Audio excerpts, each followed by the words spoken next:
preparar a igreja. Mas, quando eu estava a pensar nisto, eu pensei, vou pregar hoje sobre uma das heroínas da Bíblia. Sabem, há muitas mulheres sem nome na Bíblia que são heroínas. Algumas não têm o mesmo nome, mas ficaram registados para o nosso exemplo. Nós vamos encontrar no segundo livro de Reis a história de uma deportada. De uma menina que foi deportada, uma menina que foi levada como escrava. Eu estava a pregar numa conferência missionária um dia destes, no âmbito do nosso trabalho na agência missionária, e estava a falar sobre um grupo de jovens bavários que, quando ouviram dizer que havia uma ilha da Indonésia que não tinha o Evangelho, uma ilha lá na Ásia que não tinha o Evangelho, ela era governada por um senhor muito mau que tinha um grande exército de escravos que fariam todo o seu trabalho. E eles tentaram chegar junto desse senhor, desse governador, e dizer-lhes que eles queriam lá, estamos a falar isto do século XVII, se não estou em erro. Eles queriam ir lá para pregar o Evangelho a todos aqueles habitantes que eram na esmagadora maioria, se não praticamente todos, escravos. E ele disse, nem pensar, nem pensar. Não queremos aqui, não queremos esse Evangelho, não queremos essa palavra, porque ele sabia muito bem que a palavra traz literacia traz conhecimento e a palavra liberta. Então ele não queria que eles fossem lá. Então aqueles dois jovens aqui do norte da Europa, eles disseram, se nós formos como escravos, ele disse, se vierem como escravos trabalhar, podem vir. Então eles venderam-se, e com aquele dinheiro compraram a passagem, e quando eles estavam a se despedir da igreja, diziam que o Cordeiro receba a paga da nossa vida pelo seu sangue que foi derramado. Que o Cordeiro receba a paga. Então eles deram a sua vida e eles começaram um movimento incrível, chamado Movimento Reformador Bavário, que aconteceu, em que depois muita gente foi liberta pelo poder da palavra. Não se sabe muito mais depois desse evento o que é que aconteceu, mas sabemos que a terra está cheia. Não está ainda completamente cheia, mas quase cheia, porque já estivesse cheia, Jesus já tinha vindo, mas está praticamente no limiar. A verdade é que ainda há gente que não ouviu o Evangelho. Mas Deus usa, às vezes, situações que nós não imaginamos. Situações como temos que sair da nossa terra, da nossa parentela, tal qual Abraão, para irmos para um lugar desconhecido, mas para irmos com um propósito. Eu quero dizer aos amados irmãos que nada na nossa vida, depois de termos entregue a Cristo, acontece por acaso. Deus tem um propósito para todas as coisas. E às vezes não precisamos perguntar a Deus, oh Deus, mas porquê isto? Mas devemos perguntar, oh Deus, para quê? Qual é o teu fim? Qual é o teu propósito? O que é que tu queres fazer com esta minha situação? Eu não estou a entender nada e às vezes estamos num nevoeiro tão denso que não conseguimos ver mais além. Mas a verdade é que nós temos que escolher amargura ou sermos doces com a palavra de Deus. Então nós temos aqui uma jovem israelita que foi e que tinha todos os motivos para ser uma jovem amarga, mas ela escolheu ser luz no meio das trevas. Nós vamos ler em 2 Reis, irmãos conhecem este texto, capítulo 5, é a história de Naamã, mas eu vou focar não em Naamã, mas na jovem israelita. De 2 Reis, capítulo 5. Conta-nos assim a palavra do Senhor. Segundo livro de Reis, capítulo 5, depois de Josué. Os irmãos têm ali o livro de Reis, Samuel Reis e antes de Crónicas, no Antigo Testamento. 2 Reis, capítulo 5. Diz assim, os primeiros 19 versículos. E Naamã, chefe do exército do rei da Síria, era um grande homem diante do seu senhor, e de muito respeito, porque por ele o Senhor dera livramento aos sírios, e era este varão, homem valoroso, porém leproso. Saíram tropas da Síria e da terra de Israel e levaram presa uma menina, que ficou ao serviço da mulher de Naamã. E disse esta, a prisioneira, a escrava, e disse esta à sua senhora, tomara que o meu senhor estivesse diante do profeta que está em Samaria, ele o restauraria da sua lepra. Então entrou Naamã e o notificou a seu senhor, dizendo, assim e assim falou a menina, que é da terra de Israel. Então disse o rei da Síria, vai ainda, e enviarei uma carta ao rei de Israel. E foi e tomou na sua mão 10 talentos de prata, 6.000 ciclos de ouro, 10 mudas de vestes. E levou a carta ao rei de Israel, dizendo logo, em chegando a ti esta carta, saiba que te envia Naamã, meu servo, para que o restares da sua lepra. Sucedeu que, lendo o rei de Israel a carta, rasgou as suas vestes e disse, Sou eu Deus? Para matar e para vivificar? Para que este envie a mim? Para que eu restaure um homem da sua lepra? Pelo que deveras notai, peço-vos, e vede que buscam ocasião contra mim. Sucedeu, porém, que ouvindo Eliseu, homem de Deus, que o rei de Israel rasgara as suas vestes, mandou dizer ao rei: por que rasgaste as tuas vestes? Deixai-o vir a mim, e saberá que há profeta em Israel. Veio, pois, Naamã com os seus cavalos, com o seu carro, e parou à porta da casa de Eliseu. Então Eliseu lhe mandou um mensageiro, dizendo: vai, lava-te 7 vezes no Jordão, e a tua carne te tornará, e ficarás purificado. Porém Naamã muito se indignou, e foi dizendo: eis que eu dizia comigo, certamente ele sairá, ele pôr-se-á em pé, ele invocará o nome do Senhor seu Deus, e passará a sua mão sobre o lugar, e restaurará o leproso. Não são, porventura, Abana e Farpar, rios de Damasco, melhores do que todas as águas de Israel? Não poderia lavar neles e ficar purificado? E voltou-se e se foi com indignação. Então chegaram-se a ele os seus servos e lhe falaram e disseram: meu pai, se o profeta te dissera alguma grande coisa, porventura não a farias? Quanto mais dizendo-te ele: lava-te e ficarás purificado. Então desceu e mergulhou no Jordão 7 vezes, conforme a palavra do homem de Deus, e a sua carne tornou como a carne de um menino, e ficou purificado. Até aqui a palavra do Senhor. Então nós, claro, sempre nos focamos aqui neste evento, neste milagre, sempre focamos os nossos olhos em Naamã e em Eliseu. É o tempo de Eliseu, um grande profeta, discípulo de Elias, que recebeu uma porção dobrada, porque esperou e porque correu atrás do profeta e porque acreditou que o Deus de Elias seria o Deus de Eliseu. Nós sempre nos focamos em Eliseu, em Naamã, mas eu nesta manhã quero me focar na menina. A menina sem nome. E vamos olhar para esta menina. Esta jovem menina tinha todos os motivos para se mostrar indiferente à condição do seu Senhor. Vamos só pensar de uma forma racional nesta manhã. Ela tinha sido raptada, provavelmente com a sua família, tinha sido raptada, ela tinha sido reduzida à escrava e numa posição sem qualquer valor. Não sabemos se era de famílias ricas, se era de famílias pobres, não temos grande conhecimento, mas sabemos que era de arredores de Samaria, onde Eliseu tinha o seu ministério como profeta. Era uma menina que conhecia o Deus de Eliseu e conhecia Eliseu como profeta do Senhor. Ela podia ter deixado muito bem que a amargura tomasse conta do seu coração. Imaginemos se nós estivéssemos no lugar desta menina. E o inimigo sempre nos tenta, irmãos, quando nós servimos ao Deus vivo, quando há situações que nos colocam em lugares ou em posições ou em situações em que nós dizemos: mas Deus, mas como é que é possível, sendo eu um teu filho, adorando a ti, o Deus único e verdadeiro, como é que é possível eu estar nesta situação?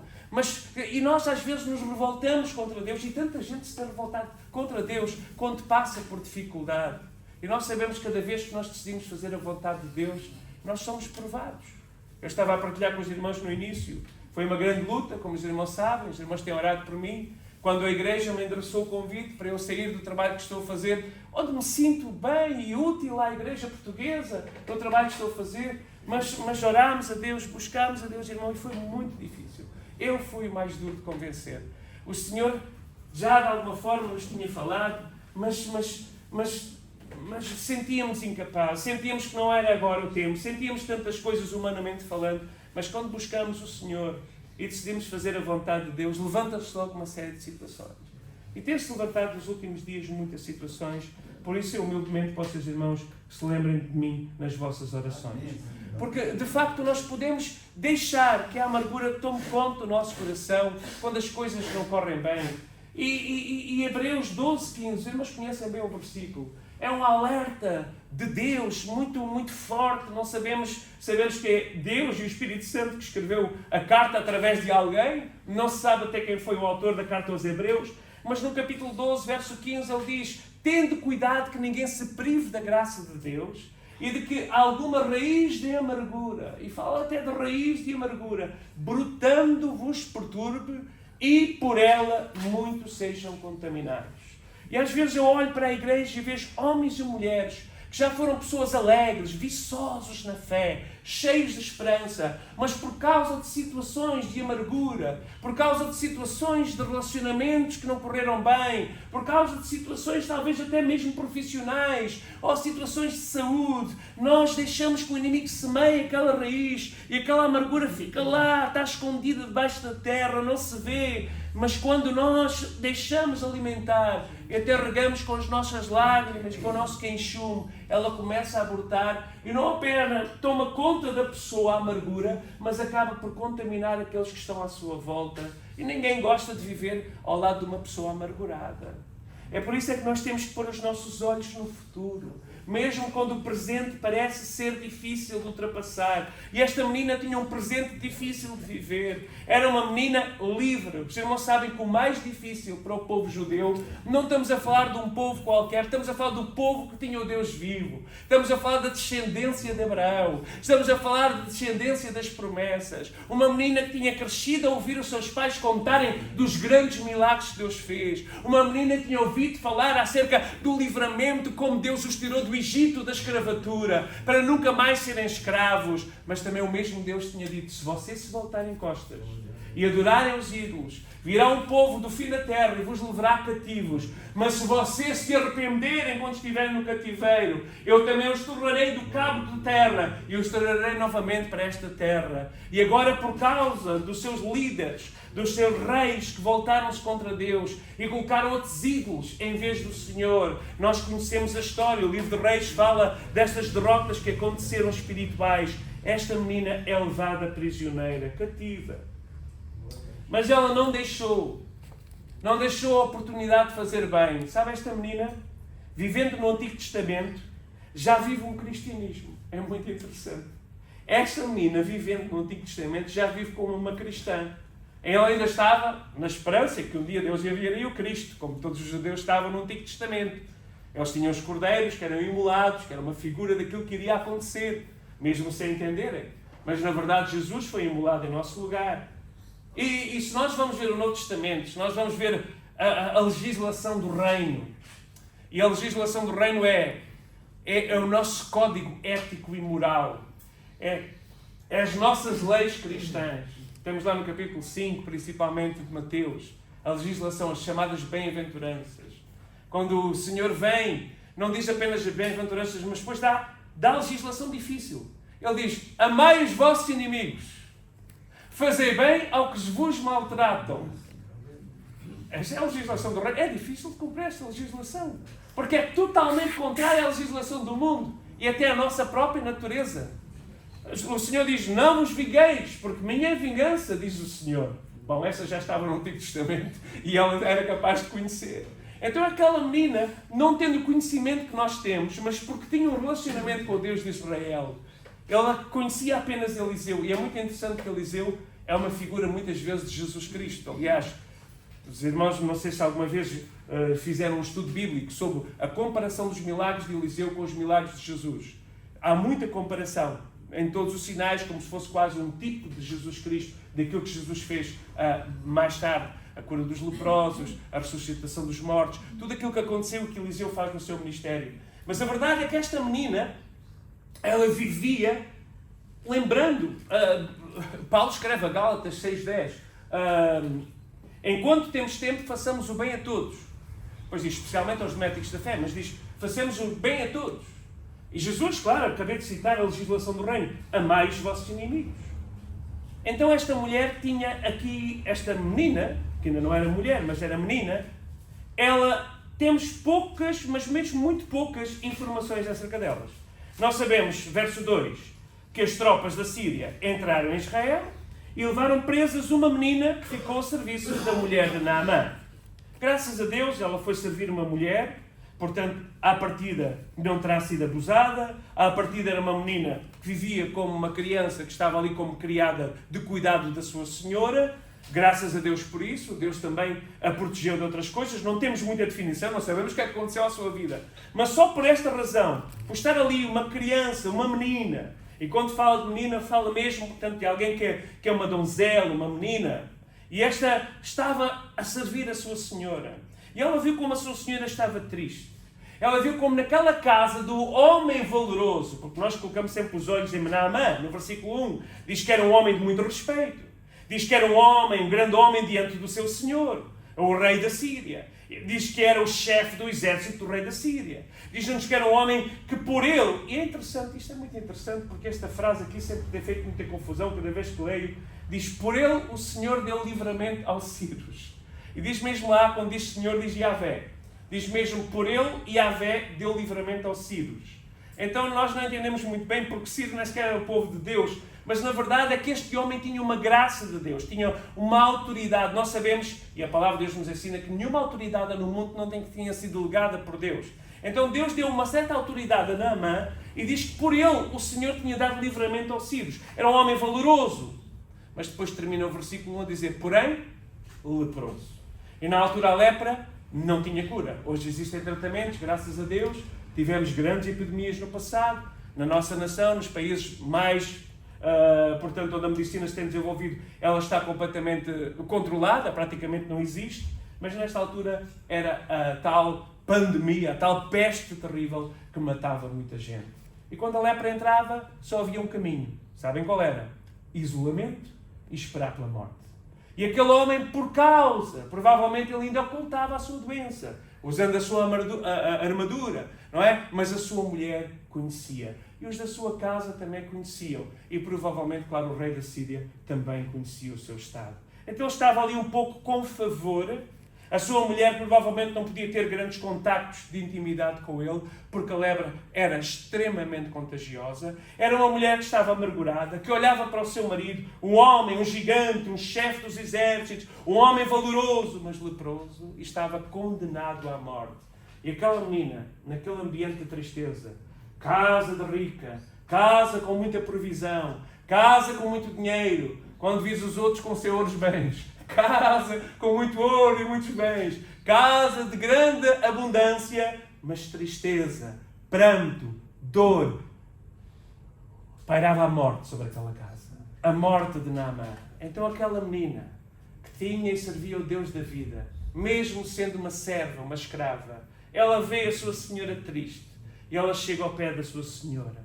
Senhora, eu atrevo-me a dizer alguma coisa. Posso dirigir a palavra? E a senhora diz, minha querida, o que é que tu tens? Uma mulher que estava em dor. Ela diz, tomara, quem dera, que o meu Senhor, o Senhor com letra pequena, interessante que a Bíblia diz que o Senhor com letra pequena, não o Senhor com letra grande, mas que o meu dono, aqui, o meu Senhor, o Naamã, quem dera, que ele estivesse diante do profeta de Samaria.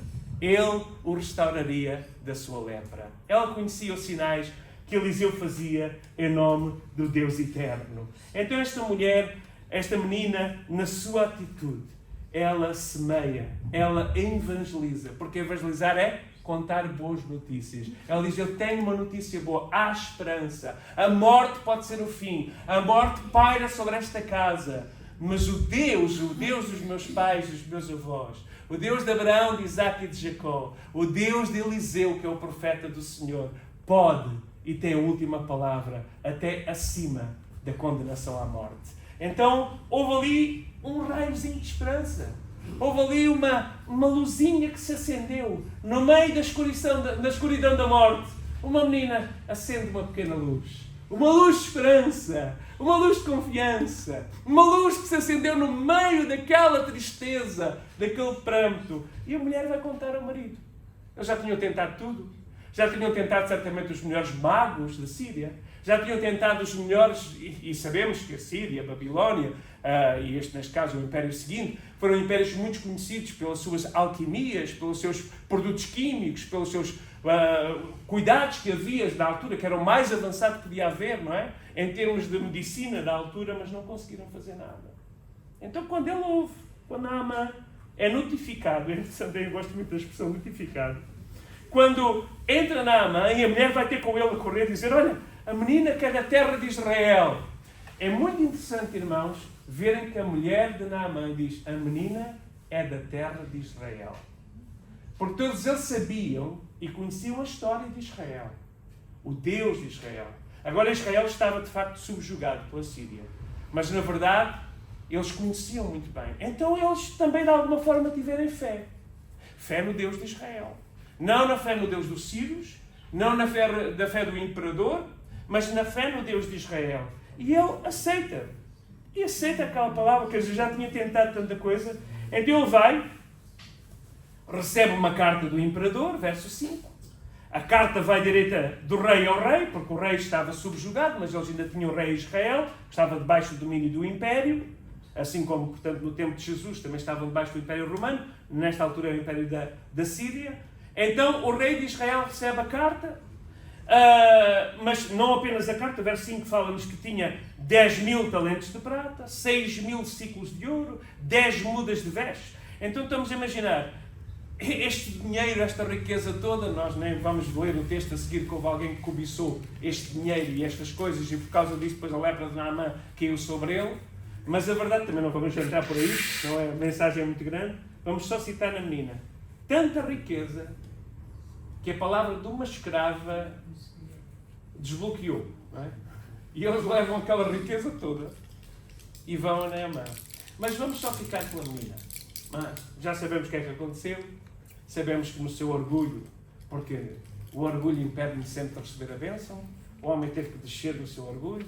Não eram os reis de Damasco ou os rios de Damasco que eram mais limpos. Eles tinham que obedecer à voz do profeta de Deus, porque a obediência precede a bênção. Os irmãos já escreveram esta frase? Eu estou sempre a repetir esta frase. A obediência precede a bênção. Ou seja, a obediência vem antes da bênção. Abre a porta à bênção. A nossa obediência abre a porta à bênção. Por consequência, a nossa desobediência faz-nos perder as bênçãos. A nossa obediência abre a porta à bênção, mas a nossa desobediência fecha a porta às bênçãos.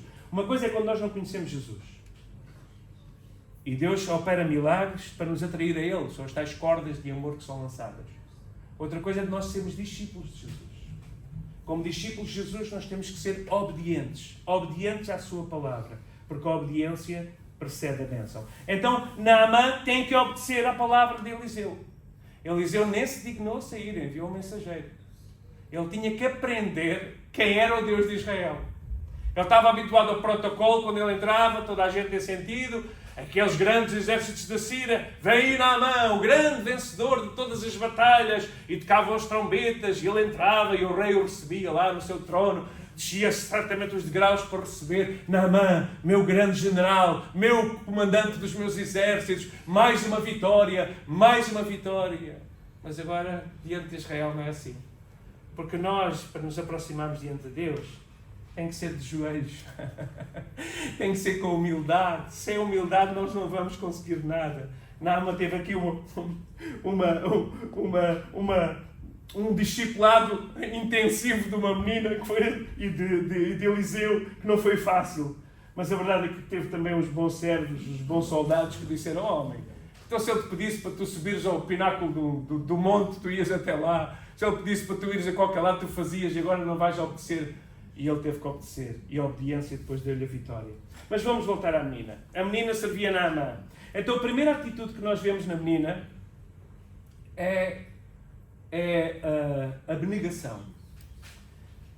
A abnegação fala de um tipo de comportamento em que nós deixamos que os nossos interesses nos dominem para colocarmos outros interesses. Neste caso, o interesse dela era o bem-estar do seu Senhor, mas também era glorificar o Deus de Israel.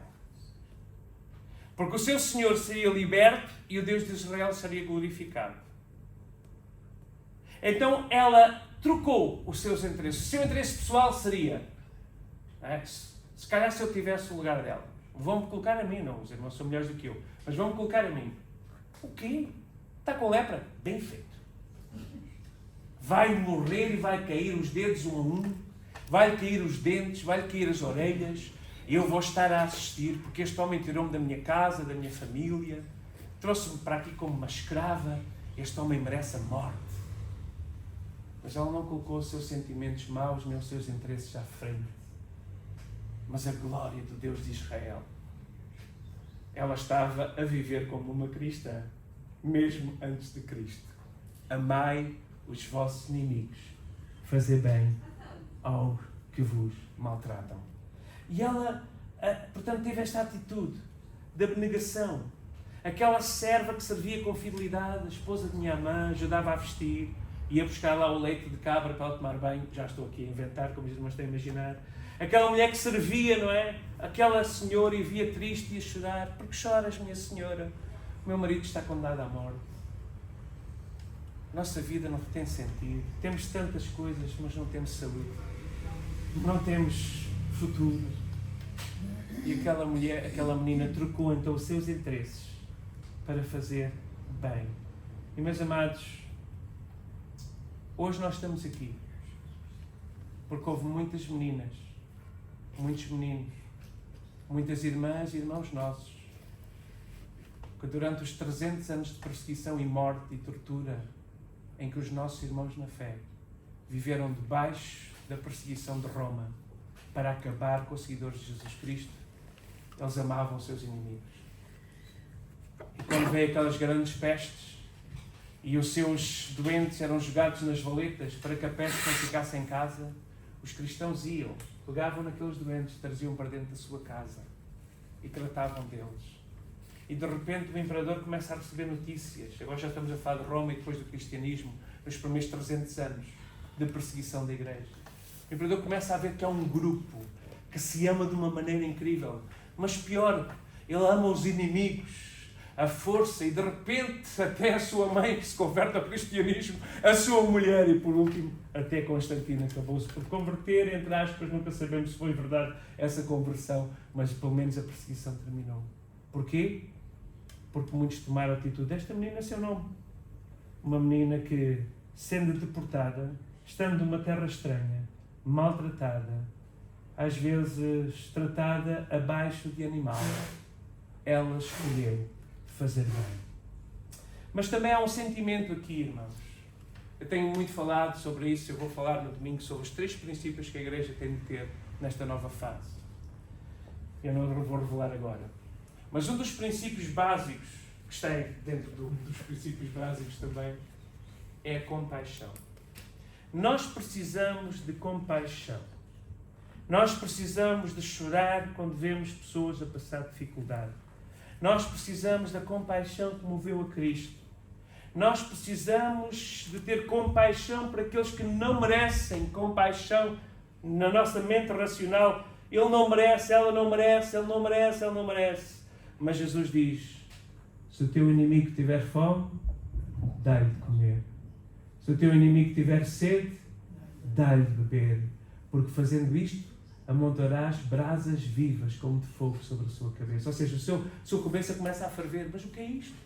Eu fiz mal a esta pessoa, ele está-me a tratar bem. Mas o que é que se passa? Já não estão a ver o que é brasas vivas? Foi isso que aconteceu com os imperadores de Roma e com todos aqueles carrascos que mataram tantos dos nossos irmãos nas arenas do Coliseu e tantos outros lugares. Gente que decidiu mover-se de íntima compaixão, deixar que Jesus transformasse o nosso duro coração e colocasse um coração sensível, um coração de empatia. E esta mulher, esta menina, neste caso, teve uma empatia tão grande com o sofrimento da sua senhora que ela partilhou a fé e a sabedoria que ela tinha. Ela sabia que o Deus de Israel tinha a resposta. E, meus amados irmãos, nós só vamos ganhar quando nós nos portamos desta maneira. E eu falho tantas vezes, não é? Eu hoje vinha no trânsito e já estava a dizer, oh, abençoado que vais aí, eu está à minha frente. E a gente tem logo coisas que acontecem e coisas que fazem, a nossa reação. E eu estava a pensar nisto, tinha estado a ler esta palavra de manhã e disse, oh Senhor, tens de continuar a trabalhar em mim, porque às vezes estas reações vêm e não podem acontecer, eu tenho que ser melhor, eu tenho que ser mais semelhante a Cristo, eu preciso ter mais compaixão, preciso sentir mais empatia, eu preciso melhorar, Senhor, faz-me mais como Cristo. E estamos no processo, meus amados. Nós continuamos no processo. E estamos neste processo de nos assemelharmos a Jesus, Mas esta menina teve esta íntima compaixão. Jesus diz que vendo a multidão, moveu-se de íntima compaixão. Porque eram como ovelhas desgarradas. Gente que não sabia o que fazer. A palavra desgarrada é como gente que estava bêbada, que não se segurava de pé. Era assim que Jesus olhou para aquela multidão. No grego o termo é o mesmo. Que não se aguentavam sequer de pé, como se estivessem embriagados ou como se estivessem doentes, a desfalecer. E Jesus moveu-se de íntima compaixão. E a igreja precisa se mover de íntima compaixão, irmãos. Precisamos nos mover de íntima compaixão. O terceiro aspecto, o primeiro é renúncia ou abnegação, e o segundo é compaixão, o terceiro é fé. Irmão, partilhar uma declaração desta, veja só o que ela diz à sua... Nós não temos muitas palavras, eu não posso pregar muito sobre as palavras da menina porque temos poucas palavras, mas as que temos é suficiente. Tomara que o meu Senhor estivesse diante do profeta que está em Samaria, ele o restauraria da sua lepra. Bom, fé como esta não é brincadeira nenhuma. Se ela estivesse diante do profeta, que era o mediador e a figura de Cristo, não é? Nós agora apontamos para Cristo, já não apontamos para os profetas, apontamos para Cristo. Mas ela disse, se ele tivera, tomara, quem dera, sabe, minha senhora, quem dera que o meu senhor, o Naamã, estivesse diante do profeta, ele restauraria da sua lepra. Ela disse aquilo com uma confiança para a mulher ter acreditado na palavra de uma menina, para a mulher ter a coragem de propor isso ao seu marido, para o seu marido levar um exército e ter ido falar antes do exército com o imperador, para o imperador dizer, escreve uma carta e vão lá fazer alguma coisa. Imagina só a semente de fé que aquela menina plantou. Pequenina. Tomara que o meu Senhor estivesse diante do servo do Eliseu, o profeta, ele seria restaurado da sua lepra. Então, partilhar uma declaração não é partilhar uma religião, não é partilhar uma mera crença. Esta menina mostrou uma absoluta confiança num Deus omnipotente, num Deus que tudo pode, num Deus que pode todas as coisas, até mesmo vencer a morte e limpar toda a lepra. Ela mostrou uma fé inabalável. Irmãos, nós precisamos ter fé como esta menina. A certa altura, Jesus chama um menino. Jesus gostava muito de chamar meninos e meninas, não é? Chama um menino e diz, olha, vocês têm que ser como estes. Vocês têm que ser como estes. E eu posso imaginar, quando chegamos ao céu, nós temos que ir falar com esta menina. Eu tenho que ir falar com esta menina. Oh menina, grande é a tua fé. Oh menina, incrível o que tu disseste, né? Será certamente uma mulher que não sabemos a sua história. Só temos aqui 2 versículos acerca dela. Mas isto é suficiente para nós vermos, irmãos. Uma menina escrava que mostra uma absoluta confiança num Deus que tudo pode e no seu profeta, que era o seu servo. Era aquele que trazia a sua palavra, uma fé inabalável. Então Deus tinha poder para curar Naamã, de uma fé incurável, através do seu profeta. E ela partilhou esta fé. Às vezes nós temos medo de partilhar a fé, não é? Às vezes nós, diante de um quadro difícil, de uma doença, dizemos, olha, tenha paciência, não é? Às vezes dizemos assim. Vamos lá para confortar a pessoa e dizemos, tenha paciência, olha, a situação é difícil. Era bom que nós fôssemos como uma menina. Se você acreditar em Jesus, ele pode mudar a sua história, ele pode curá-lo imediatamente, já. Senhor, precisamos ter fé como esta menina. Dá-me a fé desta menina, Senhor. Mas, acima de tudo, há um quarto... bom, eu já estou no... Portanto, abnegação, renúncia, compaixão, fé, mas também simplicidade, irmãos. As suas palavras foram simples porque no Evangelho as boas notícias são sempre simples. Ela só diz, tomara que ele estivesse com simplicidade, não há palavras complicadas, não há aqui um proselitismo. Ela podia ter dito assim, pela sua teologia toda do judaísmo. Vamos ver a teologia do judaísmo. Ela podia ter dito assim, se o meu Senhor se circuncidar e depois for batizado, aceitando a fé de Abraão e a fé de Moisés, se ele levar alguns bois e alguns cordeiros para o holocausto, se ele der umas ofertas para o templo, se ele entrar lá com humildade diante do templo e diante do sacerdote, se ele fizer todos estes rituais de purificação, se ele se guardar... Bom, ele não podia, como leproso, nem sequer podia entrar no templo, não é? Já sabem que os leprosos não tinham acesso a nada. Mas ela entrou em proselitismo, ela fez uma lista da religião. Às vezes nós vamos dizer, se tu te converteres, se te arrependeres dos teus pecados, se tu começares a ser santo, se abandonares isto, então sim, se começares a ir à igreja, se pagares os teus dízimos e as tuas ofertas. Às vezes parece que estamos assim, mas ela só disse, boa notícia, olha, se ele fosse diante do profeta, Deus iria limpá-lo. Simplicidade. Não há palavras complicadas, não há conversão, proselitismo, sacrifícios, holocaustos. Oi? Havia apenas um mediador. Ela só sabia que o nome era Eliseu, o profeta. Quer dizer, acho que ela nem diz o nome dele. Pois não. Disse, tivesse do profeta que está em Samaria. Nem sei se ele sabia o nome. É o profeta que está em Samaria. Porque o profeta de Samaria era conhecido. Porque era o profeta de Deus. Porque havia outros falsos profetas. Profeta. Irmãos, nós não vamos apontar nem para líder X, nem para líder Y. Mas vamos ser fiéis e apontar para Jesus. Por fim, simplicidade, mas amor. E é este amor de amar os nossos inimigos, que está envolvido também na compaixão. E não deixarmos que as amarguras da vida tragam atitudes ou atrapalhem a nossa atitude de amarmos. Se nós amarmos a Deus e conseguirmos amar o próximo. Um fariseu chegou junto de Jesus e disse, Mestre, qual é o grande mandamento da lei? E Jesus diz, amarás o Senhor teu Deus, ou melhor, Jesus responde-lhe assim, não é? E ele diz, amarás o Senhor teu Deus e ama o teu próximo. E depois ele pergunta, e quem é o meu próximo? E depois Jesus começa a contar a parábola do bom samaritano. Não vamos agora ler este texto todo, não é? E Jesus diz, olha, havia um homem que apanhou pancada à força toda e estava meio morto lá na estrada e passa um sacerdote. Ele ia para o culto. Era o pastor, ia para o culto. Então ia para o culto e veio ali, olha pelo canto do olho e pensou assim, bom, eu vou-me atrasar, é melhor, mas é ir para casa já. Para o templo, tinha que trabalhar. A seguir passa o levita, não é? O irmão Osnico toca aqui no... Não, estou a brincar.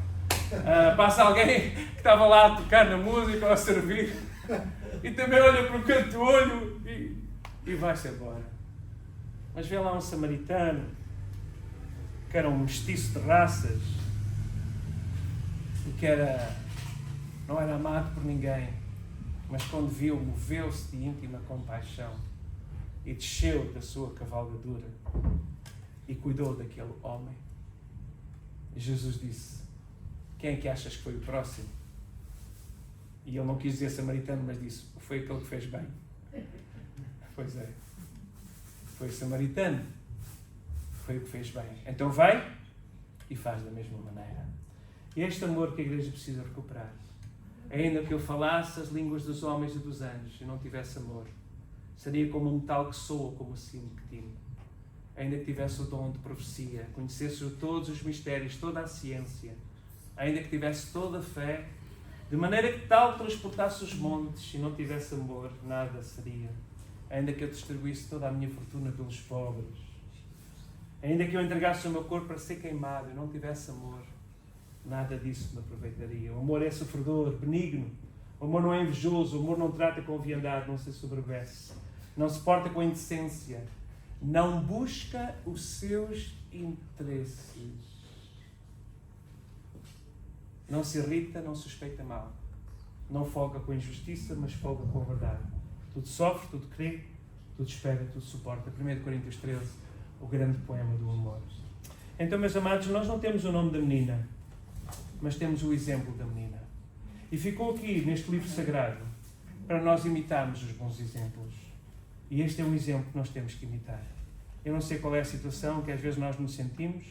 Se nos sentimos às vezes como esta menina, em terra estranha, no meio de um patrão estranho, num local estranho, maltratados, seja qual for, nós possamos seguir este exemplo e possamos refletir Cristo. Porque nos últimos dias serão dias em que muitos esfriarão na fé, esfriarão no amor, Esfriarão numa atitude de diferença, de amar os inimigos e de fazer bem aos que nos maltratam. O Senhor nos livre de perseguição. O Senhor nos livre de sermos perseguidos. Mas se isso acontecer, nós possamos ter a atitude desta menina. Amém? Vamos orar ao Senhor. Pai, nós estamos tão gratos pela Tua palavra, Senhor. É ela que nos corrige, é ela que nos dirige,